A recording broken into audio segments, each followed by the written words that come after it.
ఇక భారతదేశం మరియు పాకిస్తాన్ మధ్య యుద్ధం తప్పదా అనేటువంటి కోణంలో చాలా పెద్ద ఎత్తున చర్చ జరుగుతోంది.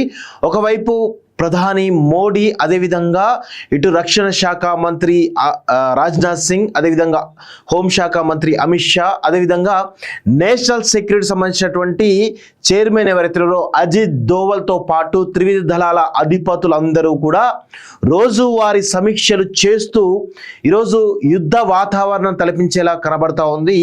భారత ప్రభుత్వం సంబంధించినటువంటి మూమెంట్స్ ఏవైతే ఉన్నాయో అవన్నీ కూడా చూస్తూ ఉంటే ఖచ్చితంగా రేపో మాపో యుద్ధం తప్పదా అనేటువంటి కోణంలో ఒక ఉద్విగ్నమైనటువంటి వాతావరణం ఏర్పడేటువంటి అవకాశం అయితే చాలా స్పష్టంగా కనబడతా ఉంది. ఒకవైపు ఢిల్లీలో ఉన్నటువంటి పాకిస్తాన్ సంబంధించినటువంటి ఎంబసీ నుండి కూడా పాకిస్తాన్ వాళ్ళు వెళ్ళిపోవాలని చెప్పేసి భారత్ ప్రభుత్వం ఆంక్షలు విధించిన విషయం చూస్తా ఉన్నాం. అదేవిధంగా పాకిస్తాన్లో ఉన్నటువంటి భారత్ ఎంబసీలో ఉన్నటువంటి స్టాఫ్ ఎవరైతున్నారో వాళ్ళను తిరిగి వెనక్కి రప్పించేందుకు కూడా చాలా పెద్ద ఎత్తున ప్రయత్నాలు చేస్తూ ఉన్నాయి.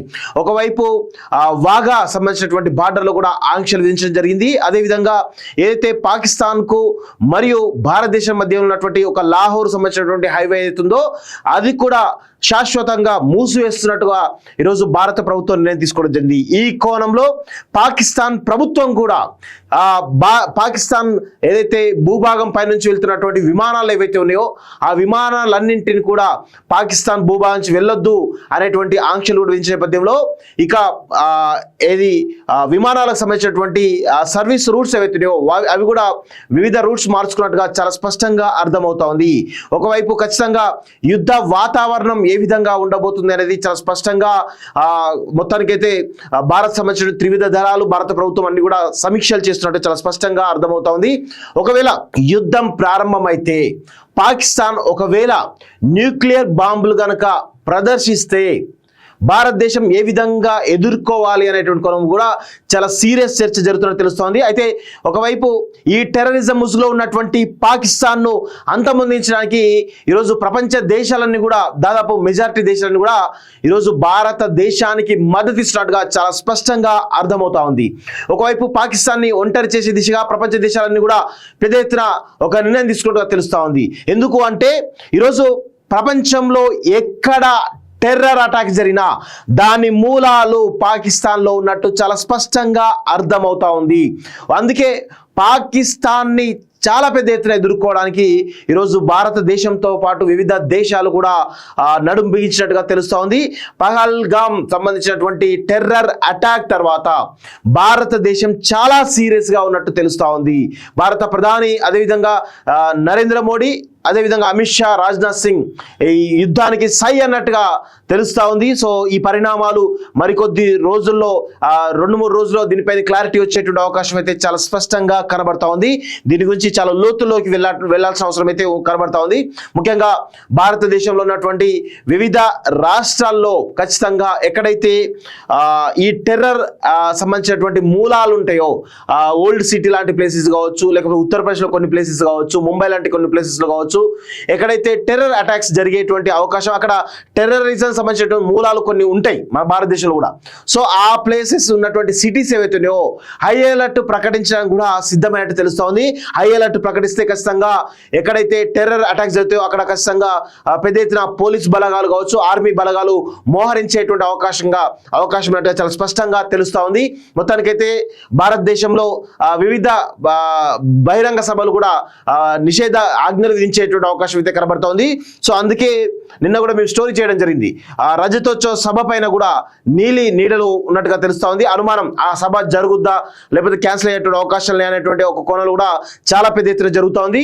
ఒకవైపు ఇటు భారతదేశంలో ఉద్విగ్నమైనటువంటి పరిస్థితులు ఏర్పడతా ఉంటే ఇంకొక వైపు రజతోత్సవ సభ కోసం బీఆర్ఎస్ పార్టీ అయితే సన్నద్ధమవుతుంది. వాళ్ళకి భారతదేశంలో ఉన్నటువంటి ఇప్పుడున్నటువంటి పరిస్థితులు, ఈ టెర్రర్ పరిస్థితులు కావచ్చు, యుద్ధ వాతావరణం ఏదైతుందో దానిపైన కనీసమైనటువంటి మరి పరిస్థితి అయితే కనబడతలేదు. వాళ్ళకు కనీసం దానిపైన చర్చించే అవకాశం కూడా లేనట్టుగా కనబడుతుంది. వాళ్ళు కేవలం రజతోత్సవ సభని జరుపుకోవడానికే మొగ్గు చూపుతున్నారు తప్ప దేశంలో ఉన్నటువంటి ఇప్పుడు ప్రస్తుత యుద్ధ వాతావరణ పరిస్థితుల పైన కనీసం చర్చ చేసేటువంటి అవకాశం లేకపోవడంతో ప్రజల్లో ఒక రకమైనటువంటి అసహ్యమైనటువంటి భావన బీఆర్ఎస్ పార్టీ పైన ఏర్పడేటువంటి అవకాశం అయితే చాలా స్పష్టంగా కనబడతా ఉంది. ప్రజలు కూడా అదే విధమైనటువంటి కోణంలో చర్చించుకునేటువంటి అవకాశం అయితే చాలా స్పష్టంగా కనబడుతోంది. రాజకీయ వర్గాల్లో కూడా ఇంత పెద్ద ఎత్తున భారతదేశంలో యుద్ధ వాతావరణం ఉంటే భారతదేశం అంతా కూడా ఏకమై ఈరోజు భారత సైన్యం, ఆర్మీ, అదేవిధంగా త్రివిధ దళాలకు మద్దతుగా నిలుస్తూ ఉంటే మరొక వైపు బీఆర్ఎస్ పార్టీ కేవలం ఏవి పట్టించుకోకుండా రజతోత్సవ సభను ఏ విధంగా ప్రజలను సమీకరించాలి, ఏ విధంగా సక్సెస్ చేయాలనేటువంటి కోణంలో వాళ్ళు సమీక్ష చేస్తున్నట్టు తెలుస్తోంది. అంటే భారతదేశం ఉన్నటువంటి ప్రజలందరూ కూడా ఒకవైపు ఉంటే ఈరోజు బీఆర్ఎస్ పార్టీ ఒకవైపు కేవలం వాళ్ళు మాత్రం రజతోత్సవ సభ కోసమే ఉన్నట్టుగా తెలుస్తూ ఉంది. సో ఇది ఎంత మాత్రం క్షమార్హం కాదని ఈరోజు తెలంగాణ సమాజం, భారతదేశ సమాజం కూడా ఈరోజు పెద్ద ఎత్తున బీఆర్ఎస్ పార్టీ వ్యవహార శైలిపైన చాలా పెద్ద ఎత్తున విమర్శలు వస్తున్నట్టుగా తెలుస్తూ ఉంది. ఇప్పటికైనా కానీ కేసీఆర్, అదేవిధంగా ఈ బీఆర్ఎస్ పార్టీలో ఉన్న కీలకమైన నాయకులందరూ ఖచ్చితంగా రజతోత్సవ సభ కాకుండా ఈరోజు భారతదేశం ప్రజల వైపు నిలబడాలని చెప్పేసి కూడా ఈరోజు పెద్ద ఎత్తున చర్చించుకునే విషయం చూస్తా ఉన్నాం. సో మరి కేసీఆర్ మధ్యలో ఏమున్నది? రజతోత్సవ సభను జరుపుతారా, లేదంటే మరి సభను వాయిదా వేసేటువంటి అవకాశం ఉందా అనేటువంటి కోణంలో కూడా చాలా పెద్ద ఎత్తున చర్చ జరుగుతూ ఉంది. సో ఇప్పటికైనా కానీ కేటీఆర్ రజతోత్సవ సభను వాయిదా వేసుకోవాలని చెప్పేసి కూడా పెద్ద ఎత్తున ఒక విమర్శలు, వాదనలు బలంగా వినిపిస్తున్నటువంటి విషయం మన చర్చ రాజకీయ వర్గాల్లో అయితే చాలా పెద్ద ఎత్తున జరుగుతున్న విషయం మనం చూస్తా ఉన్నాం. సో ఇది ప్రస్తుతం జరుగుతున్నటువంటి పరిణామాలు. విదేశాల్లో ఉన్నత విద్యను చదువుకోవాలని అనుకుంటున్నారా? అయితే వెంటనే ఫ్లైగ్రాడ్ ఓవర్సీస్ ఎడ్యుకేషన్ కన్సల్టెన్సీని సంప్రదించండి. మీ విదేశీ కలలను సాకారం చేసుకోండి. ఫ్లైగ్రాడ్.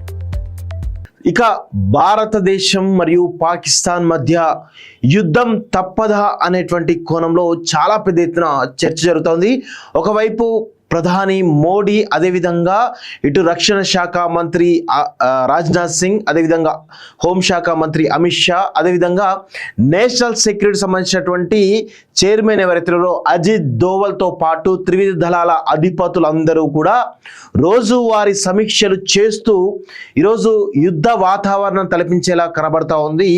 భారత ప్రభుత్వం సంబంధించినటువంటి మూమెంట్స్ ఏవైతే ఉన్నాయో అవన్నీ కూడా చూస్తూ ఉంటే ఖచ్చితంగా రేపో మాపో యుద్ధం తప్పదా అనేటువంటి కోణంలో ఒక ఉద్విగ్నమైనటువంటి వాతావరణం ఏర్పడేటువంటి అవకాశం అయితే చాలా స్పష్టంగా కనబడతా ఉంది. ఒకవైపు ఢిల్లీలో ఉన్నటువంటి పాకిస్తాన్ సంబంధించినటువంటి ఎంబసీ నుండి కూడా పాకిస్తాన్ వాళ్ళు వెళ్ళిపోవాలని చెప్పేసి భారత్ ప్రభుత్వం ఆంక్షలు విధించిన విషయం చూస్తా ఉన్నాం. అదేవిధంగా పాకిస్తాన్లో ఉన్నటువంటి భారత్ ఎంబసీలో ఉన్నటువంటి స్టాఫ్ ఎవరైతున్నారో వాళ్ళని తిరిగి వెనక్కి రప్పించేందుకు కూడా చాలా పెద్ద ఎత్తున ప్రయత్నాలు చేస్తూ ఉన్నాయి.